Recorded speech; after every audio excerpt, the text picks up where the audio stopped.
ನಮಸ್ಕಾರ ಆತ್ಮೀಯರೇ, media house ಕನ್ನಡಗೆ ಸ್ವಾಗತ. ಪುಟ್ಟಗೌರಿ ಮದುವೆ ಮೂಲಕ ಕನ್ನಡ ಕಿರುತೆರೆ ವೀಕ್ಷಕರಿಗೆ ಹತ್ತಿರವಾದ ನಟಿ ರಂಜನಿ ರಾಘವನ್ ಕನ್ನಡತಿ ಮೂಲಕ ಅಪಾರ ಸಂಖ್ಯೆಯಲ್ಲಿ ಅಭಿಮಾನಿಗಳನ್ನು ಗಳಿಸಿದ ಅದೆಷ್ಟೋ ಹುಡುಗರ ಪಾಲಿನ ಹಾಟ್ ಫೇವರೇಟ್. ಸಿಕ್ಕಾಪಟ್ಟೆ ಸಿಂಪಲ್, ಮಾತೋಮಿತ, ಆಡಂಬರದ ಬದುಕಿಲ್ಲ, ಇಂಗ್ಲಿಷ್ನ ಮೋಹ ಇಲ್ಲ, ಪಕ್ಕ ಕನ್ನಡತಿಯಾಗಿ ಎಲ್ಲೂ ಒಂದೇ ಒಂದು ಕಾಂಟ್ರವರ್ಸಿ ಇಲ್ಲದೆ ಬಣ್ಣದ ಜರ್ನಿಯಲ್ಲಿ ತಮ್ಮದೇ ಚಾಪು ಮೂಡಿಸಿದವರು ನಟಿ ರಂಜನಿ ರಾಘವನ್. ನಟಿ ರಂಜನಿ ರಾಘವನ್ ಬಗ್ಗೆ ಬಹುತೇಕರಿಗೆ ಗೊತ್ತಿಲ್ಲ. ಯಾಕಂದರೆ ಅವರ ಹಿನ್ನೆಲೆ ಏನೋ, ಬಣ್ಣದ ಬದುಕಿಗೆ ಕಾಲಿಟ್ಟಿದ್ದು ಹೇಗೆ, ಖಾಸಗಿ ಕಂಪನಿಯಲ್ಲಿ ದೊಡ್ಡ ಹುದ್ದೆಗೇರಬೇಕು ಅನ್ನೋ ಕನಸು ಕಂಡವರು ಅಚಾನಕ್ಕಾಗಿ ಸೀರಿಯಲ್ ಲೋಕಕ್ಕೆ ಕಾಲಿಟ್ಟಿದ್ದು ಯಾಕೆ, ಈಗ ಎಲ್ಲೂ ಕಾಣಿಸ್ತಿಲ್ಲ ಯಾಕೆ, ಬಣ್ಣದ ಲೋಕವೇ ಬೇಕು ಅಂತ ಹತ್ತಾರು ಕನಸು ಕಟ್ಕೊಂಡು ಬಂದವರು ಈಗ ಎಲ್ಲಿ ಹೋದರು, ಇದೆಲ್ಲದ್ರ ಬಗ್ಗೆ ಇವತ್ತಿನ ವಿಡಿಯೋದಲ್ಲಿ ಹೇಳ್ತಾ ಹೋಗ್ತೀವಿ. ನಮ್ಮ ಚಾನಲ್ನ ನೀವಿನ್ನೂ ಸಬ್ಸ್ಕ್ರೈಬ್ ಮಾಡಿಲ್ಲ ಅಂದರೆ ಮಿಸ್ ಮಾಡಬೇಡಿ, ಈಗಲೇ ಸಬ್ಸ್ಕ್ರೈಬ್ ಮಾಡಿ. ಈ ವಿಡಿಯೋವನ್ನು ಕೊನೆಯವರೆಗೂ ನೋಡಿ, ನಿಮ್ಮ ಅನಿಸಿಕೆಗಳನ್ನು ಕಮೆಂಟ್ ಮಾಡಿ. ಆತ್ಮೀಯರೇ, ನಟಿ ರಂಜನಿ ರಾಘವನ್ ಏಕಾಏಕಿ ನಟಿಯಾದವರಲ್ಲ, ಇವರೊಬ್ಬ ರಂಗಭೂಮಿ ಕಲಾವಿದೆ. ನಟನೆ ಬಗ್ಗೆ ಚೆನ್ನಾಗಿ ಅರಿತಿದ್ದ ನಟಿಗೆ ಆಕಾಶದೀಪ ಅನ್ನೋ ಸೀರಿಯಲ್ನೊಂದಿಗೆ ಕಿರುತೆರೆಗೆ ಪದಾರ್ಪಣೆ ಮಾಡಿದ್ರು. ಮೊದಲೇ ಹೇಳಿದಂತೆ ರಂಗಭೂಮಿಯಲ್ಲಿ ತಮ್ಮ ಕಲೆಯನ್ನ ಕರಗತ ಮಾಡಿಕೊಂಡಿದ್ರಿಂದ ರಂಜನಿ ಬಹುಬೇಗ ಕಿರುತೆರೆಗೆ ಹೊಂದ್ಕೊಂಡ್ರು. ಆಕಾಶದೀಪ ಬಳಿಕ ಸಿಕ್ಕ ಪುಟ್ಟಗೌರಿ ಪಾತ್ರ ಅವರಿಗೆ ಹೆಸರು ತಂದುಕೊಡ್ತು. ಪುಟ್ಟಗೌರಿ ಪಾತ್ರಕ್ಕೆ ಹಲವು ಛಾಯೆಗಳಿದ್ವು. ಆರಂಭದಲ್ಲಿ ಮುಗ್ಧೆಯಾಗಿ ಮನ ತುಂಬಿದ ಗೌರಿ ಆನಂತರದ ದಿನಗಳಲ್ಲಿ ಪ್ರೌಢ ಜವಾಬ್ದಾರಿಯುತ ಸೊಸೆಯಾಗಿ ಬದಲಾಗ್ತಾರೆ. ದಾರಿ ತಪ್ಪಿದ ಪತಿಯನ್ನ ಸರಿದಾರಿಗೆ ತರುವ ಪ್ರಯತ್ನದಲ್ಲಿನ ಇವರ ನಟನೆ ವೀಕ್ಷಕರಿಗೆ ತುಂಬ ಮೆಚ್ಚುಗೆಯಾಗುತ್ತೆ. ಇದೆಲ್ಲದರ ಮಧ್ಯೆ ಸಿನಿಮಾಗೂ ಕಾಲಿಟ್ಟು ಬರ್ತಾರೆ. ಆದರೆ ಸೀರಿಯಲ್ನಲ್ಲಿ ಸಿಕ್ಕ ಸಕ್ಸಸ್ ಸಿನಿಮಾದಲ್ಲಿ ಸಿಗೋದೇ ಇಲ್ಲ. 3-4 ಸಿನಿಮಾ ಮಾಡಿದ್ರೂ ಯಾವೊಂದು ಸಿನಿಮಾ ಹಿಟ್ ಆಗಲೇ ಇಲ್ಲ. ಇಂಥ ಹೊತ್ತಲ್ಲೇ ಮತ್ತೊಂದು ಮೈಲಿಗಲ್ಲು ಸೃಷ್ಟಿಸಿದ್ದು ಕನ್ನಡತಿ ಅನ್ನೋ ಸೀರಿಯಲ್. ಆತ್ಮೀಯರೇ, ಇದೆಲ್ಲ ನಿಮಗೆ ಗೊತ್ತೇ ಇರೋದು. ಈಗ ನಟಿ ರಂಜನಿಯ ಬಗ್ಗೆ ಗೊತ್ತಿರದ ಕೆಲ ಇಂಟ್ರೆಸ್ಟಿಂಗ್ ವಿಷಯಗಳನ್ನು ಇವತ್ತಿನ ವಿಡಿಯೋದಲ್ಲಿ ಹೇಳ್ತಾ ಹೋಗ್ತೀವಿ, ಬನ್ನಿ. ಆತ್ಮೀಯರೇ, ನಟಿ ರಂಜನಿ 8 ವರ್ಷದವರಿದ್ದಾಗಲೇ ಶಾಸ್ತ್ರೀಯ ಸಂಗೀತ ಕಲಿಯೋದಕ್ಕೆ ಶುರು ಮಾಡ್ತಾರೆ. ಅನೇಕ ಸ್ಪರ್ಧೆಗಳಲ್ಲಿ ಭಾಗವಹಿಸಿದ್ದ ರಂಜನಿ ಹಲವು ಕ್ಷೇತ್ರಗಳಲ್ಲಿ ಪ್ರತಿನಿಧಿಸಿದರು. ರಂಜನಿ ಮನೆಯಲ್ಲಿ ತಕ್ಕ ಮಟ್ಟಿಗೆ ಸ್ಥಿತಿವಂತರೇ ಆಗಿದ್ರಿಂದ ಮಗಳ ಆಸೆ ಬೇಕು ಬೇಡಗಳಿಗೆ ಪ್ರಾಮುಖ್ಯತೆ ಕೊಡ್ತಾ ಇದ್ರು. ಅದರಲ್ಲೂ ಕಲೆ ಸಂಗೀತಕ್ಕೆ ಸ್ವಲ್ಪ ಜಾಸ್ತಿನೇ ಒತ್ತು ಕೊಡ್ತಾ ಇದ್ರು. ಚಿಕ್ಕವರಿದ್ದಾಗ ತುಂಬ ಚೆನ್ನಾಗಿ ಹಾಡ್ತಾ ಇದ್ರು. ಇವರ ಹಾಡುಗಾರಿಕೆ ಕಂಡು ತುಂಬ ಮಂದಿ ಮೆಚ್ಕೊಂಡಿದ್ರು. ಹೀಗಾಗಿ ಚಿಕ್ಕವರಾಗಿದ್ದಾಗ ನಾನು ಪ್ಲೇಬ್ಯಾಕ್ ಸಿಂಗರ್ ಆಗಬೇಕು ಅನ್ನೋ ಕನಸು ಕಂಡಿದ್ರು. ದೊಡ್ಡವಳಾದ ಮೇಲೆ ಗಾಯಕಿಯೇ ಆಗಬೇಕು ಅನ್ನೋದು ಮೊದಲ ಗುರಿಯಾಗಿತ್ತು. ಆದರೆ ಕಾಲೇಜಿಗೆ ಕಾಲಿಡ್ತಾ ಇದ್ದಂತೆ ತನ್ನ ವೃತ್ತಿ ಬದುಕನ್ನು ಕಟ್ಕೋಬೇಕು ಅನ್ನೋ ಅರಿವಾಗುತ್ತೆ. ಓದಿನಲ್ಲಿ ತುಂಬಾನೇ ಮುಂದಿದ್ದ ರಂಜನಿ ಕ್ಲಾಸ್ಗೆ ಟಾಪರ್. ಇದೆಲ್ಲದರ ಮಧ್ಯೆ ಗಾಯಕಿ ಆಗೋದಕ್ಕೆ ಸರಿಯಾದ ಶ್ರಮ ಹಾಕಲಿಲ್ವೇನೋ ಅಥವಾ ಸರಿಯಾದ ಮಾರ್ಗದರ್ಶನ ಸಿಗಲಿಲ್ವೇನೋ ಗೊತ್ತಿಲ್ಲ. ಹಾಡುಗಾರಿಕೆಯಲ್ಲಿ ದೊಡ್ಡದೊಂದು ಸಕ್ಸಸ್ ಕಾಣಬೇಕು ಅನ್ನೋ ದಾರಿ ಮಸುಕಾಗುತ್ತಾ ಹೋಯಿತು.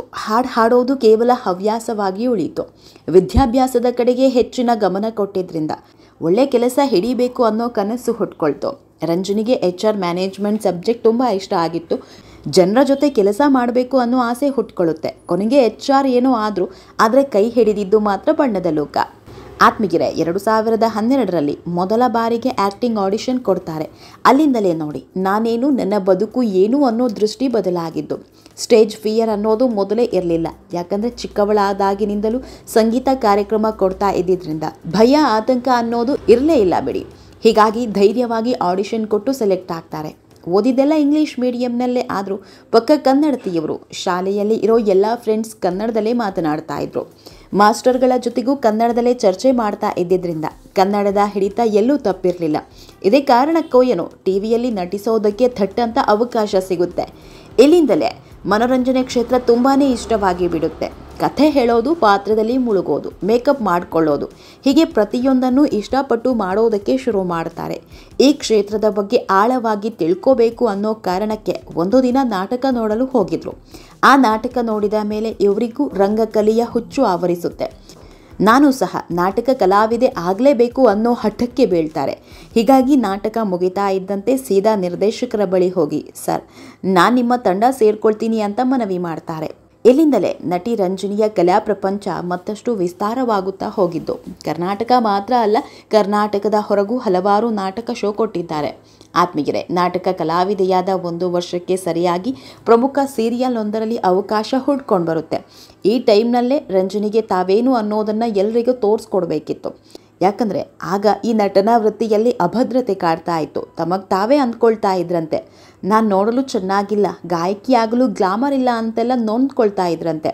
ಮೊದಲ ಸೀರಿಯಲ್ನಲ್ಲಿ 1 ವರ್ಷ ನಟನೆ ಮಾಡ್ತಾ ಇದ್ದಂತೆ ಜನ ಗುರುತಿಸೋದಕ್ಕೆ ಶುರು ಮಾಡ್ತಾರೆ. ಅದರಲ್ಲೂ ಪುಟ್ಟಗೌರಿ ಸೀರಿಯಲ್ ಸಿಕ್ಕ ಮೇಲಂತೂ ಮನೆ ಮಗಳು ಆಗೋದ್ರು.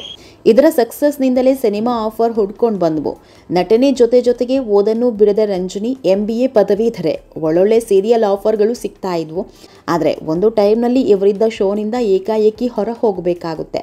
ಇವರ ಸ್ಥಾನಕ್ಕೆ ಮತ್ತೊಬ್ಬರನ್ನು ತಂದು ಕೂರಿಸಿದ್ದು ಯಾವತ್ತಿಗೂ ಮರೆಯೋದಕ್ಕೆ ಸಾಧ್ಯ ಇಲ್ಲ. ಅಂದು ಅದೆಷ್ಟು ಅತ್ತಿದ್ರೋ ಲೆಕ್ಕ ಇಲ್ಲ. ಆಗಿನೂ ಇವರಿಗೆ 24 ವರ್ಷ. ಸೀರಿಯಲ್ ಮಾಡ್ತೀನಿ, ಸಿನಿಮಾ ಮಾಡ್ತೀನಿ ಅಂತ ಬಂದವರಿಗೆ ಸರಿಯಾದ ಚಾನ್ಸ್ ಸಿಗ್ತಾ ಇರಲಿಲ್ಲ. ಜೊತೆಗಿದ್ದ ಸ್ನೇಹಿತರೆಲ್ಲ ಅದಾಗಲೇ ಒಳ್ಳೊಳ್ಳೆ ಕೆಲಸಕ್ಕೆ ಸೇರಿದ್ರು. ಆದರೆ ಇವರು ನಟನೆಯನ್ನೇ ವೃತ್ತಿಯಾಗಿ ಆಯ್ಕೆ ಮಾಡ್ಕೊಂಡಿದ್ರಿಂದ ಒಂದೊಳ್ಳೆ ದಿನ ಬರುತ್ತೆ ಅಂತ ಆಸೆ ಕಣ್ಗಳಿಂದ ಕಾಯ್ತಾ ಇದ್ರು. ಆತ್ಮೀಗೆರೆ, ನಟಿ ರಂಜನಿ ಯಾವಾಗ ಕತೆ ಆಯ್ಕೆಯಲ್ಲಿ ಸಿಕ್ಕಾಪಟ್ಟೆ ಸೆಲೆಕ್ಟಿವ್ ಆದ್ರು ಆಗಲೇ ನೋಡಿ ತನ್ನ ಹಾದಿಯ ಸರಿ ತಪ್ಪುಗಳನ್ನು ಹುಡುಕೋದಿಕ್ಕೆ ಶುರು ಮಾಡ್ತಾರೆ. ಆಗ ನಾನು ಸಹ ಕತೆ ಬರೆಯಬಲ್ಲೆ, ಜನರ ಮನಸ್ಸು ಮುಟ್ಟುವಂತೆ ಕತೆ ಹೇಳಬಲ್ಲೆ ಅನ್ನೋ ನಿರ್ಧಾರಕ್ಕೆ ಬರ್ತಾರೆ.